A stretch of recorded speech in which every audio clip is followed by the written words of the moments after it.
झाडाला बांधलेले असतानाही बल्लाळ वेदना, भूक आणि तहान यांनी भरलेला असतानाही तो थकून जाईपर्यंत गणेशाचे नाव जपत राहिला.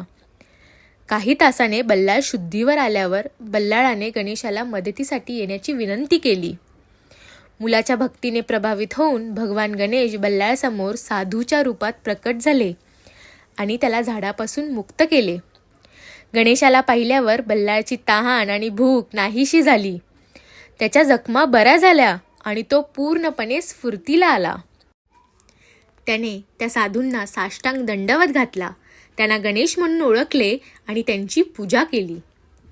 गणेशाने बाळाला तू दीर्घायुष्य होशील असा आशीर्वाद दिला व सांगितले की बाळा, तुला काय हवे ते माग. त्यावर बल्लाळ उत्तरला, गणेश देवा, आपण कायम येथेच वास्तव्य करावे व भक्तांची मनोकामना पूर्ण करावी. हा अवघा प्रदेश गणेशमय व्हावा एवढीच इच्छा.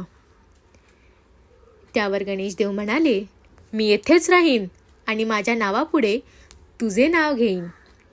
बल्लाळाचा देव बल्लाळ ईश्वर म्हणजेच बल्लाळेश्वर म्हणून त्याची पूजा केली जाईल. असे शब्द उच्चारून गणेशदेव अंतर्धान पावले. त्या जागी एक शिळा दिसू लागली. ती शिळा म्हणजेच आपण पाहतो ती श्री बल्लाळेश्वरांची मूर्ती. कल्याणी जमिनीवर फेकून दिलेल्या दगडी मूर्तीला धुंडी विनायक असेही म्हणतात.